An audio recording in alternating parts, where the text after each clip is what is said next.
Welcome to the Homelab show. You know, it's funny because I have a special guest. I didn't even look at one important thing, the episode number, 67. But I have a special guest, Jeff from Craft Computing. I'm positive a lot of you know him. How you doing, Jeff? I'm doing well. How about yourself, Tom? Wonderful. It is morning, and normally Jeff would have a beer review on Craft Computing. Do you have a coffee beer recommendation? Oh, hold on. I got audio feeding back. Hold on. Okay, we're good. All right.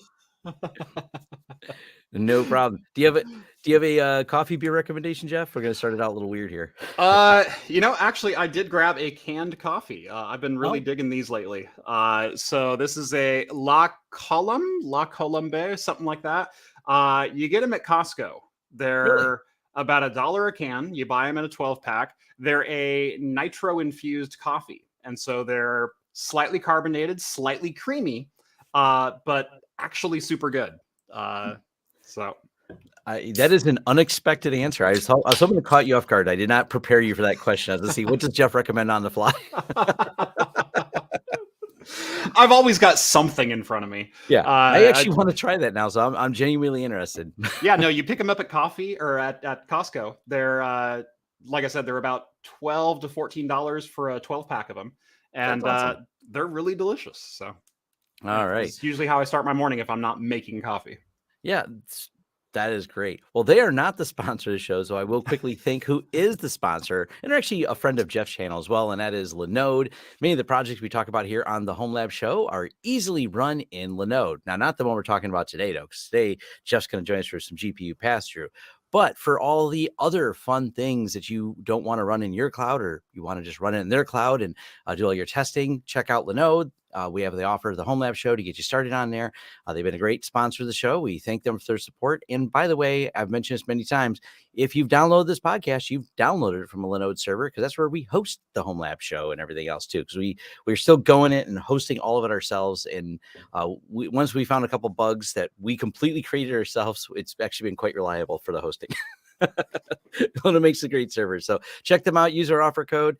But now we're going to talk about building your game server. Yeah.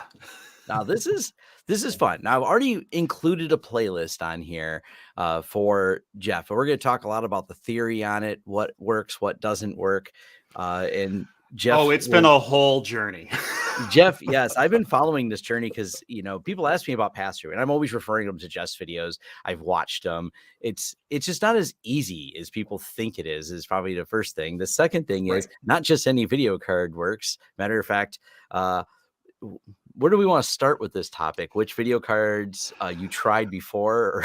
Oh boy. Yeah. I have stacks upon stacks of enterprise and consumer GPUs that I have gone through testing on and done either performance testing or just do they work in general. Now, I think we'll clarify one thing right out of the gate. There are 100 different ways to skin this cat.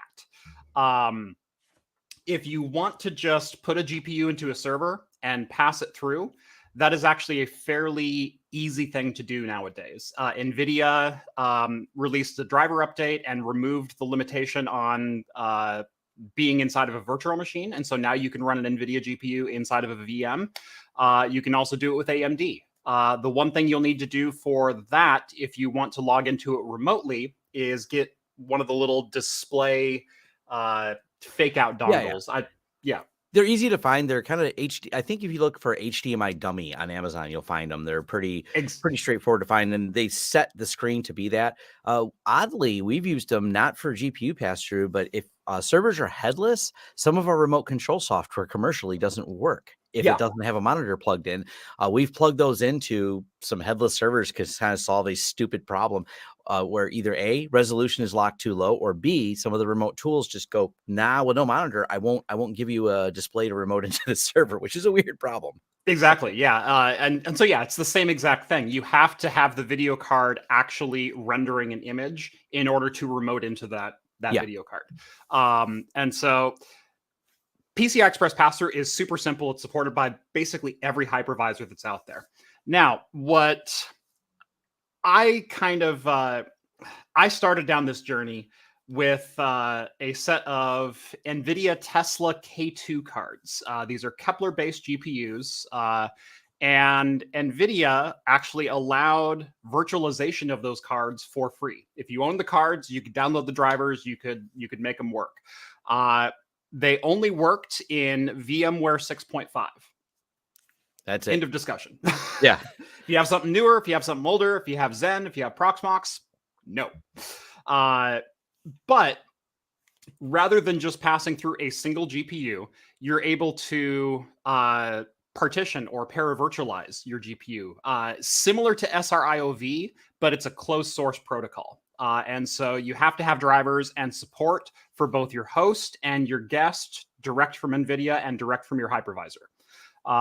And I eventually got those working. Performance was kind of lackluster, and I kind of figured that would be the end of the road. As it turns out, I don't know if I sparked interest in a bunch of people, but NVIDIA has an enterprise solution that they call Grid, or vGPU. And it's been available. Kepler was the first generation, but it's kind of its own animal. When Maxwell came out, NVIDIA released their version 2 of Grid. And it's a complete enterprise solution, requires a Tesla-based GPU and very specific Tesla-based GPUs. And it is a licensed system where you can, again, split up a GPU. And the new system is supported on Maxwell, Pascal, Volta, or Turing-based cards. What some industrious modders managed to do was unlock that feature in consumer or non-supported Tesla GPUs. So essentially, you can take a GTX 980 Ti or a GTX 1070 or a Tesla M40 or M60 and para-virtualize them in your server. This allows you to have one video card and multiple virtual machines sharing the resources of that graphics card. And I think you're kind of become the source of documentation on that, because you didn't find this in a place. This was a search of the internet to consolidate all these dispersed places of information to come up with how this actually comes together and works. Right, exactly. And so where I came up with, like I said, stealing from one is plagiarism. Stealing from many is research. Like there's always that old adage. And so I did pull from multiple sources, but I've cited every single one of my sources along the way. And those are all available in the documentation that I put together. You can download it off my Google Drive and follow the tutorials that I put up on YouTube.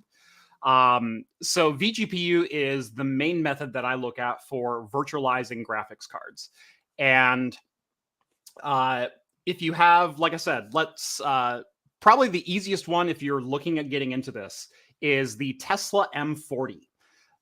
The reason that's a fantastic GPU is it's a Maxwell-based card. It has the same exact GPU die as the NVIDIA Titan X Maxwell. So it's a super fast, very reliable card, very powerful, 3,000 CUDA cores. Oh, and either 12 or 24 gigabytes of video memory. You can pick them up on eBay for $100 right now. That's a good price for that. These Right. are, they're pretty neat. When I was looking at them, because one of the other things about them is the way the cooling on them, because they're designed to go into a server. Right. Makes Yeah, the cards themselves, they are passively cooled, but they are pretty much the best bang for the buck that you can get in an enterprise GPU. So the Tesla M40 is one that I often go back to and demo a lot of these things on. But again, if you have a supported GPU, they will work with this pass-through method. Getting vGPU working is only half of the equation, though, because once you split up the GPU, you have to be able to connect to it remotely. Yes. And that's where things have gotten a little bit complicated as well. Now, I did figure out that using this vGPU method, you can connect either via Parsec, which is a fantastic free remote desktop solution that offers low latency, and it's designed for gaming. But you get dumped essentially into a remote desktop session with full video acceleration. And so if you wanted to, I don't know, edit video remotely or use your desktop remotely, you get full access to your desktop in about the lowest latency possible from wherever you are. If you want to do it locally on your own network, and that's where most of my vGPU stuff happens, there's also an open source solution. There is a server called Sunshine. It's an executable that you run on a Windows or Linux client with a vGPU instance. And it is basically an open source re-implementation of NVIDIA's game streaming. So it's the same thing that's built into NVIDIA GeForce Now. And it's just a small service, runs in the background, and it allows you to connect with an NVIDIA game stream client. There's also an open source re-implementation of the game stream client known as Moonlight. And that also runs on just about any device. So whatever your host operating system is and whatever your guest operating system is, you can connect to them with Sunshine and Moonlight together. And it's a fantastic solution. Now, it looks pretty inexpensive. It's, I mean, not free. The Parsec one at $10 a month. How does it compare to the other ones out there? Like, is Parsec got an edge on them? Parsec definitely has an edge as far as overall connectivity, latency, speed, resolution, features. Parsec is either free, and they do have a paid tier. The free tier allows you to have a single remote monitor. It allows you to have up to 60 frames per second, although I believe they recently upped that to 120 frames per second. Oh, wow. So for free, you get 120 hertz connections. Like, it's pretty wild. Upgrading to the paid version, they're pushing that as more of like an enterprise or VDI, virtualized desktop infrastructure solution, where if you have a remote video editor or CAD editors or things like that, the unlocked version gives you multiple monitor support. They also give you things like 10-bit 422 color broadcast instead of just 8-bit 420. So again, for things like professional use cases, video editing, that is an absolutely fantastic solution. And there's really no one that touches it. Yeah, once you go to the high color space problem for issues that YouTubers might have of having a remote editor, it sounds like Parsec might be the good solution. Yeah. Anyone else record in ProRes 10-bit 422? Yeah. Not the usual Homelab conversation, but it's good to know for people looking for a high resolution solution. Parsec's out there. I mean, I'm always for the open source one, but sometimes it just doesn't fit the bill. It's not the right thing. That's why I wanted to clarify on Parsec's. I knew you used it for some of these more advanced features that it had on there. Yes. Yeah, we use the Parsec paid tier for remote video editing here in my studio. So for those who don't know, I have a video editor. His name's Rhett. He works in studio probably about 3 to 4 days per week, but he also does a lot of video editing from home. And my projects, again, at ProRes 10-bit 422, the average video shoot is about 500 gigabytes. And so rather than like handing him an SSD and going, here, go edit this, and then bring me about the project when you're done, or slinging 500 gigs of data over to a server that he doesn't have at home, we just use Parsec. And so he logs into a remote instance on one of my servers. He gets direct access to my NAS. It's all from his perspective, he's in my local LAN as if he's VPNing into a private desktop interface. Yeah, and this can be helpful for really anyone that wanted to use this. You know, whatever applications are, sometimes it's tricky getting applications to port over a VPN, but doing it this way, we're going to keep it back to the gaming topic here, but just to expand out on the idea, whatever you may need, whether it's a remote video editor or just access to CAD applications or any design software that you may use, and you go, I'd like to work remotely, but remotely is house, and remotely for me is just not my house, and traveling, being able to get back in there is quite handy. Yeah. Dunkel says, I'm not a huge fan of opening ports. The nice thing about Parsec is also it's a client server infrastructure. And so you download a Parsec client, both for your host and your client application. They are the same exact application. And Parsec offers essentially like a Google Remote Desktop or any number of other services. PC Anywhere, remember them? Yeah. They offer essentially linking from their client to their server and back. And so you don't have to open any ports. It all runs over 443 HTTPS. So every connection is encrypted and secure. And there's nothing that you have to do to actually make the connection through your firewall. Okay. And I'm assuming I've seen them suggest it's UDP hole punch. It's pretty likely that they're using that. Yeah. So awesome. So good on security. And of course, if you're remoting in, VPN's an option for people that want to do things like that. Yeah. It's an option on there. But generally, you'd want to eliminate anything that causes extra latency with this, because to the gaming topic, we can't have latency. Exactly. Yeah. And there is still latency when you're talking about gaming. And if I can touch just one more second on the Sunshine and Moonlight, the open source implementation, those do not have a server client infrastructure. There's no cloud hosting for redirection or anything like that. You will need to open ports in your firewall or VPN directly in. Yeah, or be on your local network, because you have one fancy server with some Teslas in it. And that's exactly right. Yeah, I think that's most of the implementations you've done. So you and some friends and the kids and the family can all play the gaming server together. We've actually had 6 players, 5 of them remote, and then myself playing Crisis. In fact, one of them was as far away as Norway, and I'm in Oregon, so literally like opposite sides of the planet. He was playing on my cloud gaming server. It was absolutely incredible. That's great. So it's all becoming more viable as the internet gets better and faster. So yeah. Anyway, so where do we want to go from here? Where do we go from here? So back to some of the modern video cards. You said this is now supported with some of the modern video cards as well. Yes. So, like I said, the M40 is the most affordable that you can get. It's about $100 and gets the most bang for the buck that you'll find on eBay. You can also use more modern video cards. My cloud gaming server right now runs 3 Titan X Pascal cards, and I've wired them in so the fans just run at 100% because they're in a server and they're close together. And who knew that heat would be a problem with 3 cards that generate like 350 watts of power when they're fully loaded. But yeah, Maxwell, Pascal, Volta, and Turing. So the brand new NVIDIA 3000 series cards, Ampere-based cards, NVIDIA changed the method again in which they handle para-virtualization. And so it uses a new system. It's based on SRIOV, but it's also got some closed source secret sauce that modders have not figured out how to break yet. But they are working on it from what I hear. Yeah. And I think the important thing to think about here, I mean, GPU pass-through, just in general, I want to pass through a GPU as a whole.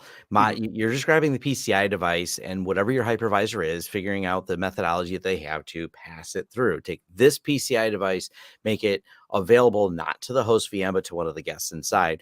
What Jeff and we've been discussing so far is the para-virtualization to further slice it up. I really love this in concept because it's so easy to do. Virtualization is well understood, been around for a long time. We take a CPU, we take an 8-core CPU, but I still am able to over provision CPUs to all my guests because they're not all asking for the same thing at once. You do something a little bit similar with para-virtualization with the GPUs. How is because I remember your documentation on the one for, I think it was the Hyper-V. How do you allocate and balance that when you're allocating them? Can you over provision GPUs? Yes, and also no. So vGPU, which I've installed on KVM, and you can do it on a couple other hypervisors, but the vGPU unlock has pretty limited compatibility with what hypervisors it can use. Proxmox 7.2 has been a fantastic one, and I've actually been using Proxmox for vGPU since Proxmox 5.0. That's how long I've been on this journey. But with vGPU unlock, what you do is you allocate profiles of the GPU based on the amount of memory that you're going to split, and you have to evenly split the GPU. So if you have a 12 gigabyte card, you can do 3 4 gigabyte instances or 4 3 gigabyte instances.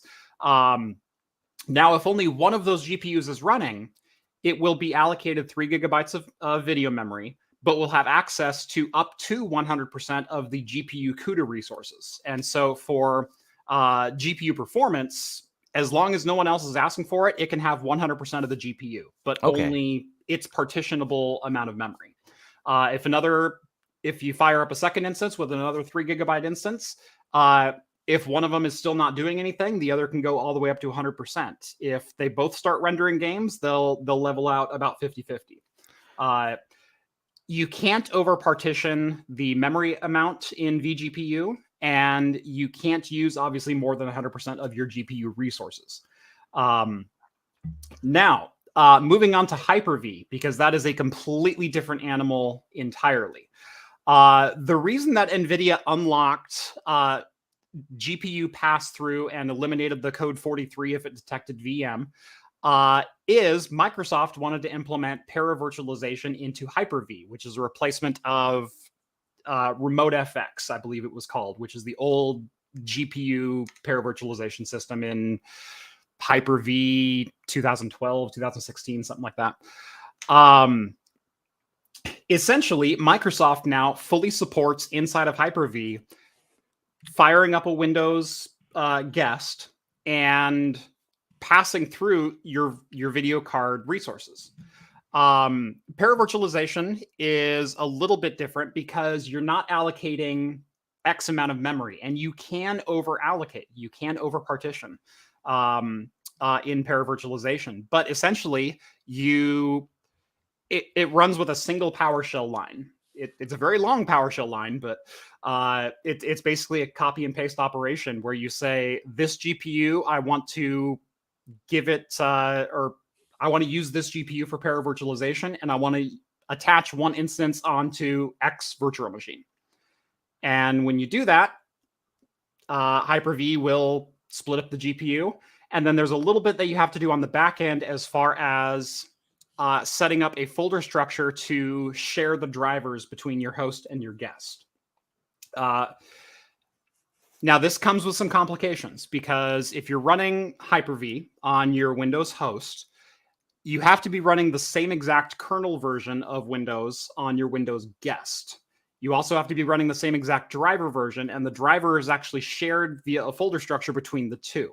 And so if Windows decides to upgrade from 21H1 to 21H2 on your host, your guest GPU will stop working. If NVIDIA updates your drivers on one of those systems, your GPU will stop working. And so you have to keep them on the same version at all times, both kernel and driver version. That's the complication with this one. But it is completely free. It is completely usable. And you can actually do it with Windows 10 or Windows 11 as a host. You don't have to have Windows Server as a host. So this is probably the method that I would push most people to if you're looking at, I have one desktop PC, I want to add a Tesla GPU or even split the GPU that I already have in there. The other major advantage is this works with both NVIDIA and AMD GPUs, and there's no limit on what type of GPU or what architecture GPU you can use. It's any video acceleration.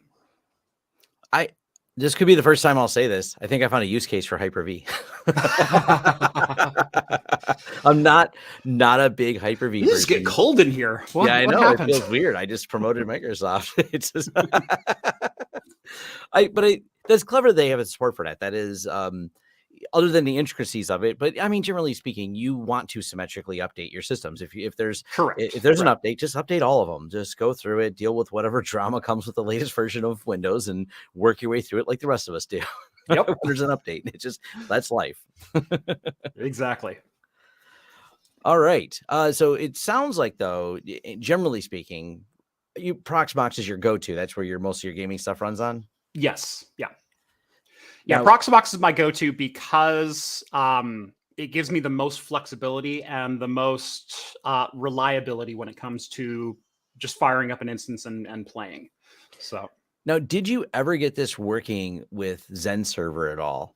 I have not gotten it working with Zen, and as far as I know, there's no method to do this with VMware either. So it has to be essentially KVM as a base. So obviously Proxmox, but any Linux-based KVM. You can run it on Red Hat, you can run it on Cent, you can run it on whatever you want. Yeah, and I think I wanted to bring it up because everyone knows I'm a bigger XCP-ng fan, but in the commercial space that I use it in, we help companies deploy this in data centers and things like that. And so when people ask me about Passthrough, I'm like, this is not a request we often get for the person that's running 2100 Linux VMs to host a phone application. They turns out not their use case. So it comes down to use case. That's why I said like Hyper-V is an interesting one because the lack of limitations on there and Proxmox because of the underlying hypervisor Proxmox uses. And I believe Wendell's covered this before on specifically KVM and parsing out things. He's got a couple write-ups in the Level 1 Tech forums all related to this, which I'm sure you probably referenced at least a couple of the things in there. Yes, definitely. Yeah, there's a couple threads in particular that I've referenced back to. So yeah. Wendell's just like when he dives deep into something, he's definitely there's a lot in there on getting that set up. So as long as you can get that hypervisor running, it's not that Proxmox requirement. It's more that KVM is the requirement. There's documentation around it and there's support and there's a lot of people that contribute a lot of code to making that work. Yeah, so I've done multiple different tutorials on setting all of this up. Like I said, Proxmox is usually my go-to, but I've also got a tutorial up for Hyper-V as well. I've also got tutorials up for just passing through a GPU or sharing resources between your Windows client on a client OS. Now, the KVM, I've done multiple different tutorials on. So you'll want to make sure you're watching the most recent one. And the playlist that Tom has linked in the description here is the most up-to-date Proxmox tutorial. It uses the vGPU unlock script as well as vGPU unlock Rust. And that has been, number one, the most reliable, the easiest to install. It also allows you to customize the GPU profiles. Now, vGPU works on basically a preset number of profiles that are predefined from NVIDIA based on the architecture that you're running. And so Pascal will have certain profiles for certain cards. Maxwell will have certain profiles for certain cards. And again, it kind of comes down to the memory split, but there's also a couple other features that are turned on or off. Using the Rust unlock script, you can actually customize the profiles and turn on or off CUDA acceleration or disable your frame limiter or all these other nifty tools that are quite handy for gaming. And you could also change your memory allocation based on the profile that you're running. And so the problem with Maxwell cards is the largest Maxwell profile was only 8 gigabytes of video memory. The largest Maxwell card to support vGPU only had 8 gigabytes of memory, and that was the Tesla M60. Well, what if I have a card with 24 gigs of memory? Well, the profile says I can only run one 8 gig profile. Oh. You can't use the full allocation of your GPU because it's based on a hard set limit by the profile itself. Using the profile unlock, I can modify the 2 gigabyte profile and say, you know what, go ahead and use 8 gigabytes instead. Got it. And again, I've got full documentation for how to configure all of that with a Tesla M40 or a Pascal-based GPU or whatever you have. So I've been using the Tesla M40s with 8 gigabytes of GPU memory each and 3 profiles split out from it. That gives you roughly 1,000 CUDA cores. It gets you on par with about a GTX 1050 Ti for times 3 for essentially $100. So about $30 per 1050 Ti instance. Which is really cool. And I've already seen a couple people comment that the prices went up a little bit. I'm going to believe that has something to do with Jeff making videos about it. Now, it always does. It's supply and command. This is there's a finite supply of these on eBay, and the price is determined based on the popularity of Jeff's trending video. Yeah, I think the 24 gigs have gone up from 100 to 130 lately. Although the Tesla M60 has recently dropped down to as low as $200, which is 2 GPUs. They're 2 GM 104 GPUs. So the same GPU that's in the GTX 980. It's 2,000 CUDA cores times 2 and 8 gigabytes of video memory times 2. And that's actually the card that I run in my main server, and that's where my video editor sits. And so one of the GPU dies I give essentially directly to him. He's got the full 8 gigabytes of memory. And then the second GPU in that, I split out 4 ways with 2 gigabytes each for my daughter and her neighborhood friends to all play Minecraft. Because 2 gigabytes of video memory and 512 CUDA cores, perfect Minecraft client. Yeah. And so they all get on their school Chromebooks and play Minecraft on my gaming server. Now that's a really cool thing, because now you're concentrating all the work into that one system, and I love that the client's just a Chromebook.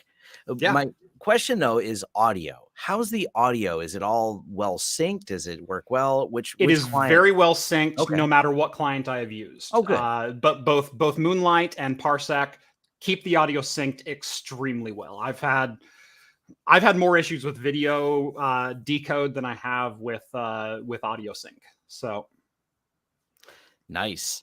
That's kind of surprising. I thought there would be some audio issues, so there like some latency, but it sounds like they got that. Well, I guess if they got the video figured out, video is certainly the more complicated of the two. So. Right. Yeah. I guess it's the concern of, did they show any love for the audio engineering of it, or like, we're just trying to get the video from over here to over there. I will say it's not the best audio you've ever heard. It's definitely slightly compressed from the main source, but it's totally usable. Especially for, like I said, playing Minecraft or playing 6-player Crisis on a single video card. Well, and I like this from an allocation standpoint because, for example, Plex is a popular one. You want to set up your Plex server, and being able to parse that out and say, hey, Plex, when it needs to do this, which is not all the time, wants to do some rendering and GPU pass-through to render things, you can do this while simultaneously still using it on your other one to play your games. The really cool thing about Plex and NVENC in particular is NVENC is dedicated hardware on the GPU. It's not using the CUDA cores or the gaming parts of the GPU. And so, as the meme says, it's essentially free real estate. Oh, nice. If you partition out your GPU and you give one instance over to Plex, Plex will use the NVENC encoder that doesn't act as a detriment to your gaming performance because it's different hardware. It's different hardware physically on the GPU. Now, the downside with that is you have to allocate your GPU evenly, and so whatever video memory you give your gaming PC, you also have to give your Plex encoder. And so, if you have a Tesla M40, you might end up with like a 12 gigabyte Plex instance or something like that. But you're still able to split it out and use all the resources. Yeah, so that's interesting. That is one detriment to it, I guess. That's well, but just go by, because Plex just get some other video cards, pop a few video cards in, get a board with a lot of PCIe slots and a big power supply. Honestly, what a lot of the Plex community has done before also is the Tesla P400, or even better, the new T400, the Turing-based 400, with the new NVIDIA encoder in it.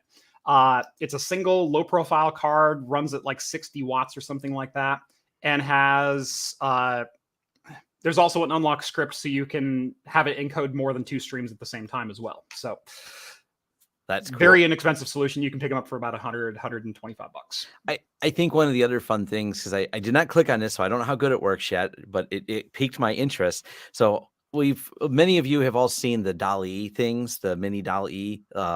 Yeah. So they have an open source one, so you can run it on your own GPUs. I've seen it. Oh, I hadn't seen that. I seen it in the news on Reddit, and I'm like, oh, that's cool. This is going to be, I have things I have to finish before I click on this, because I want to know, I want to start rendering and doing prompts and everything else. And this seems like I wanted to play with it this morning, but I knew I would not get the things I'm supposed to get done if I would have started. I was not aware of that. Yeah, no, like I said, most of the time my cloud gaming server is just kind of sitting there. So I've got 3 Titan X Pascals with a combined 36 gigs of video memory. That could be fun. Oh yeah.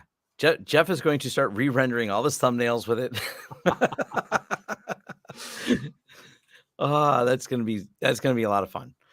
I think there's a big future in a lot of that type of analytics coming out. Yeah. I mean, it all starts as we all play with it because it's fun. doing things like the Dolly stuff, playing Mhm. games. But the other side of it is you can leverage, and I'm working on a review of the new, and it's essentially like a GPU built into it, the new Synologies that have this, where you can do more analytics with GPUs because they're good at things like figuring out object recognition and face recognition. So I Mhm. think there's all kinds of fun lab projects when you parse it out. You're just better utilizing that hardware to have it doing something all the time. I run my games at night, but during the day when I have to do work, I let it render stupid pictures of Elon Musk. Just or do face recognition or do some type of object recognition, run some Yeah. data sets. Yeah. Yeah, it's a really interesting field. And again, being able to even split out your GPU and play games on half of it and be able to do AI stuff on the other. My brother-in-law graduated college a couple years ago and basically has a master's degree in AI programming, whatever. Uh, he's one of those people that's way smarter than you could ever fathom being. Yeah. But yeah, he's been doing a lot of crazy stuff and recently got a new employer who I can't mention, but I'm really jealous. Yeah. Like, I know them. That's cool. That's awesome. All right, so we've covered all the how to GPU, how to game, and the tools to use, which is pretty simple. And we got just playlists in there to get you into the nitty Mhm. gritty details of it. Let's pivot a little bit, talking about the gaming servers. And someone brought up a good question: how do we store this? Because I know you've actually covered this, and I've done this before, where I've used iSCSI to store it on my Mhm. Steam games across on a TrueNAS server. What are some of the ways you deal with storage when you're building the gaming servers? Because games are Oh boy. huge. Oh boy. So let's look at my if you're running one or two or three instances, a standard solid state drive, that's all you need. Yeah. Um, for my cloud gaming server, when you start scaling up, if you want an entire server dedicated to gaming instances and you've got 12 or 16 or even more virtual desktop instances running, uh, storage, and in particular storage latency, becomes one of your biggest bottlenecks in the server.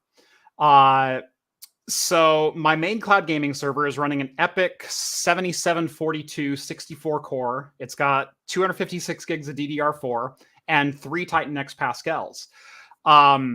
Even running with a pair of NVMe drives, the problem is the latency and the imagine you're trying to do queries to a SQL database. When you run like Crystal Disk Mark, that Yeah. that bottom set of numbers, the random 4K, That's uh, the tough one. that's the number that matters Yeah. for that kind of fast burst IO. Right. So even your NVMe drives, you're looking at, some of the best ones are like 60 megabytes per second. Imagine loading Spider-Man or Cyberpunk or Crisis at 60 megabytes per second times 12. It doesn't work. And so storage latency and random IO speed becomes your biggest bottleneck. What I found out was throw even more hard drives at it. And so my basic solution was I bought a 12-port SATA interface on a single PCI Express 16 card, and I have those routed to 12 Intel 1.2 terabyte SSDs, enterprise SSDs. Completely overkill solution, but because they're running in ZFS2, it bumps up that random IO to something like 350 megabytes per second, and at least makes it usable. Honestly, the best solution would be something like Intel Optane memory. Rest in peace. Yes. I recently did a video on Optane memory, and I was super excited to start implementing it. And then it's like, oh, and it's dead. Yeah. Yeah, which is sad about it. And by the way, check out Jeff's video on that. It's really clever. If you don't, I don't know why it's said, because it's such a clever way it works, and a way you partition memory in memory slots to be functional logical drives at really high speed. I love this. This is beautiful. Oh, and it's Right. dead. So Right. Yeah, I was so disappointed when I saw that news because, like I said, I was super excited. I finally got mine working and up and for those who haven't seen it, I have a terabyte of memory. 1.3 terabytes of memory in my Storinator AV15. Yeah. And I have the same motherboard as you, so I watched that video going, "Hey, I have an idea that'll Yeah. work." I have the motherboard, but I don't have to upgrade the chip. I already have that chip that Oh, has nice. the Nice. support. So I'm like, the only thing I need to do is buy memory. And by the way, I have slots. So Great. there's Yeah. well, in one of the other potential ways, and maybe you did this was or looked into this, is you could set up each one of the VMs to talk iSCSI over to TrueNAS, but Yes. you would then have to probably at least go 25 gig to TrueNAS in order to be not running into the next bottleneck. Here's the secret sauce. Virtualize your TrueNAS inside of your cloud gaming server and iSCSI with VirtIO interfaces because they run at the speed of your CPU. Yes. And so for those who I just lost, Yeah. if you're running your storage on a separate server, yes, you're probably gonna need at least 10 gig, if not 25 gig interfaces Yep. to handle the amount of throughput of all that game data being loaded by 12 clients simultaneously. However, if you virtualize your TrueNAS server on the same metal that you're running your game server as, so in my case, I just pass through that SATA interface card, and all 12 drives show up inside of TrueNAS. I configure them in ZFS2. I then set up iSCSI instances for each of those VMs. So each VM has its own iSCSI interface. And Tom has a fantastic tutorial on this. And I've also done a tutorial on setting up your Steam library on one. Yep. But set up iSCSI for each of your VMs. Using Windows as a client, you'll need to install the Red Hat VirtIO driver package to get the VirtIO network interface running inside of your Windows client. But rather than running at 1 gig or 10 gig, VirtIO runs at however fast your CPU can run. And so it actually virtualizes essentially a 100 gigabit link. But it doesn't, and it runs standard networking protocol, but it kind of ignores the limits. Yeah. And so it's TrueNAS supports this natively, so you don't have to do any configuration. Windows, you will need to download the VirtIO driver package and install the driver for it. But that is the way to get the lowest latency, fastest access to an iSCSI drive on your cloud gaming server. Yeah. And I was hoping you were going to go for this whole, it's a complex process, but boy, is it a fun learning experience. Yes. And you don't hear Tom often talk about this. And I say this is because a production system that not for gaming, I wouldn't recommend virtualizing TrueNAS because it's a potential problem. Right. But for a use case of trying to get the most efficient use and lowest latency, running it all on there, all on one physical server. So let's say Proxmox, which I'm assuming where Jeff has it, virtualizing your TrueNAS, doing not a VirtIO, but just a full pass-through of the PCI card into TrueNAS, so it has direct access to the drives, which is a requirement, does open up a really fun opportunity to be able to build an incredibly fast server with the lowest amount of storage latency possible. Now, this is where a lot of people get confused because this even applies with XCP-ng. You'll take two Windows servers and sometimes you'll see displayed a speed or a link speed. That's kind of like a legacy leftover because they're ignoring any of those limits. Because I have people say, but it only says I'm connected. I'm like, don't worry about that. If both machines are running, two Windows guests running on an XCP-ng, a Proxmox, or many other hypervisors, if they are on the same wire, they are not leaving the physical same metal. They talk at whatever speed the backplane can essentially facilitate. So. Right. As long as they're using that VirtIO network driver. If you're virtualizing the Intel E1000 is a common virtualized network card, that will still be limited to your 10 gig speeds, to the 10 gig link or 1 gig link of inside of Proxmox KVM. But yeah, the VirtIO driver essentially connects them via bare metal. And so it depends on your CPU cycles, not on your network card, your out facing network, your switch bandwidth, whatever else. Yeah, I'm kind of surprised Microsoft doesn't just include that already because so much of their stuff. Is that still true for Hyper-V? Do they still need that extra driver, or you haven't tested? I think as of 2012, they kind of did away with that inside of Hyper-V, at least as far as Windows clients goes. Okay. If you're running a Linux client, it's kind of the inverse is true, where if you're running KVM and you're running a Linux client, natively supported. Oh yeah, Linux is massively. natively supported. Right, exactly. But if you're running a Windows client on KVM, you need to go through some secret drivers and then make it all work. It's the inverse with Hyper-V. And so Hyper-V, I believe, ignores the network limit when you're running a Windows client, but the Linux clients are still running at 1 gig or 10 gig. And I bring that up too, because by the way, do this in Proxmox because you're going to have more of a hard time playing with TrueNAS to get it to load the proper drivers to get this idea to work in Hyper-V. It's easier to load the drivers. Don't even try this in Hyper-V. Oh, yeah. God. yeah. It's easier and undoubtedly more stable to do this. So even though I did sing a little bit of praise for Hyper-V for certain GPU sharing, that's where it ended. It was downhill after that when you wanted to say virtualize TrueNAS and Hyper-V. That's a big no. So yeah. So just to bring it back, this is Proxmox is where Jeff has all of this set up and functioning and working. So yeah. But this is a lot to think about putting it all together. So yeah, you asked if I had a playlist, and my playlist is literally so I have a much longer playlist on this entire journey that I've taken from the original Kepler cards through all the trials that I've gone through from different remote clients and different streaming options, and testing with different thin clients, like testing a Raspberry Pi as a thin client, or a Chromebook, or a Windows desktop, or whatever else. And there's a lot of failure in those videos. So people ask me, how many videos have you done? Because I had them as part of a numbered series. I stopped counting, I think, at 11. Yeah. And so if you're wondering and run across some older stuff and ask the question, can it be done? Jeff probably did a video on the problem with doing it. Yeah. That's why the most recent playlist is the most effective way, we'll say, to get this done and get this accomplished, because the other ways are undoubtedly more buggy. The other really frustrating thing about documenting my journey on social media, I'm sure you've ran into this, Tom. Anytime you start Googling specific error messages for the Esoterra that you're trying to get running on your server, you come up as a reference. Yes.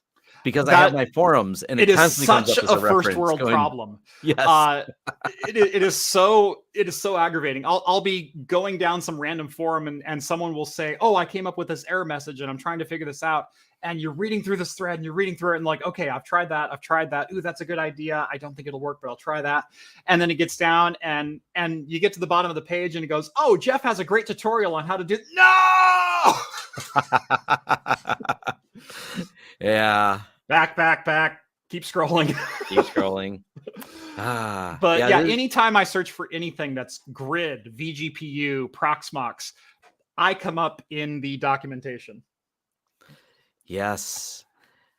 Well, I think this was fun. This was hopefully a fun learning lesson for people to get started on there. Jeff's got the videos linked down below. If you Google the error messages, you'll also come to Jeff, apparently. So this is we'll leave links to all this. And of course, check out and subscribe to Craft Computing. There's more than just virtualization videos. Jeff's been a friend of mine for a little while, and he's got some little ones wandering in. Apparently it's breakfast time. Yes, it is breakfast time. Anything else you'd like to add, Jeff? Can I say hi to that guy? Can you say hi? You can say hi. Yes. He can hear you. Yep. Oh, I can't hear him. Oh, you can't hear him? Okay. There we go. Hi. That's right. We got the mini Craft Computing people have said hello. Yep. This is a little bit. A little bit. All right. Don't call me a little bit. I don't like being called a little bit. Okay. Head on out. I'll be out in just a minute. Okay. Yep. All right. All right. Anything else further to add besides your comment from a little bit? Yes. AMD GPUs. I have tried so many times. Oh, nope. Bonk. AMD GPUs. Where do I start? Where do I finish?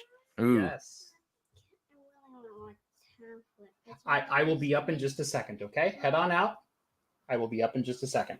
And we'll talk then, okay? Thank you. You accidentally moved it on the home. I did. I'm sorry. I don't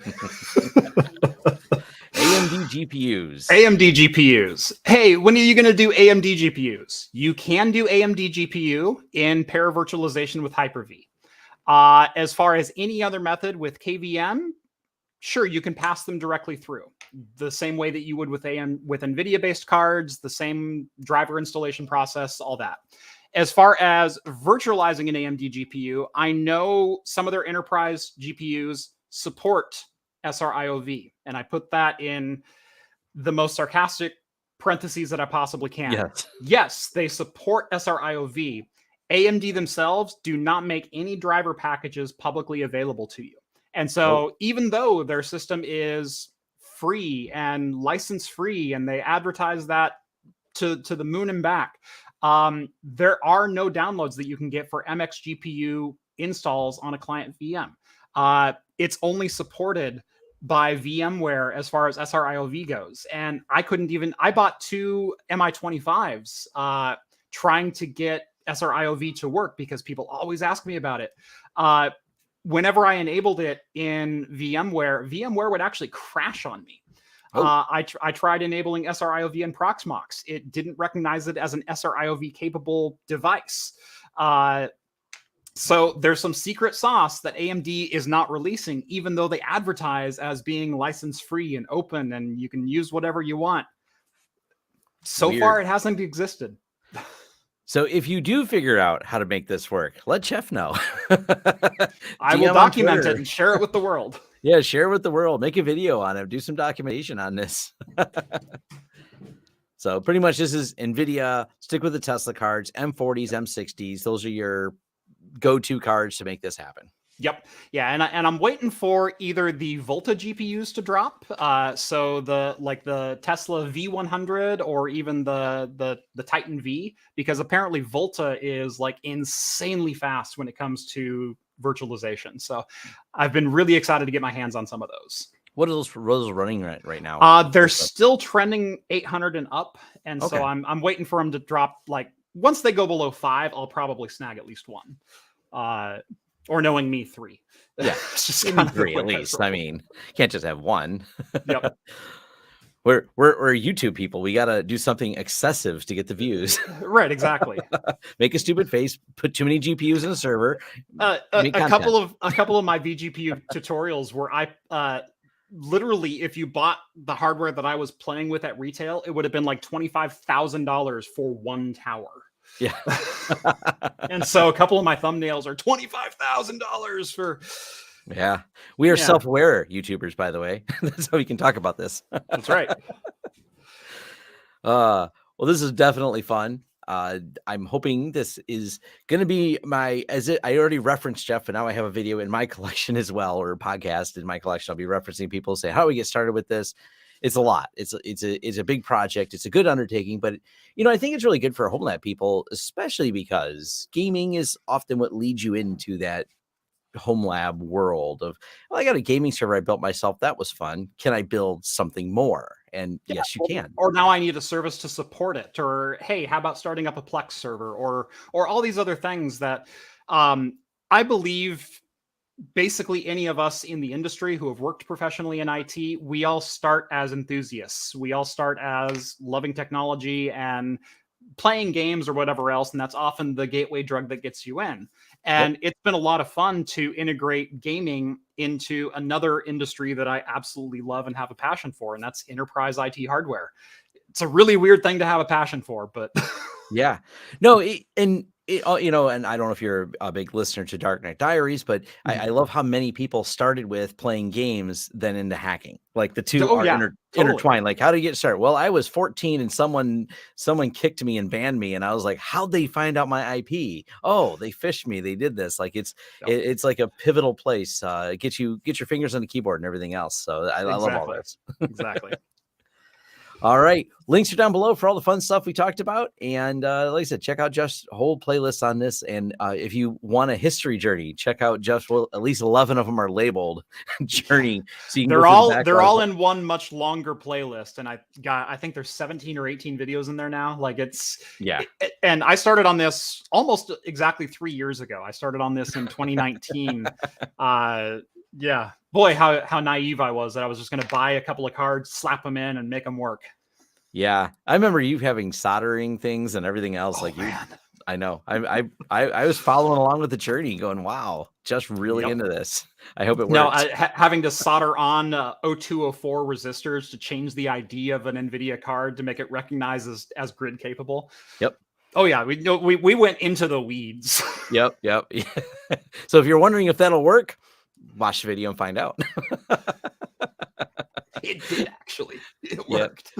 All right. Thanks, everyone. Take care. Thanks for having me on, Tom. All right. Appreciate it.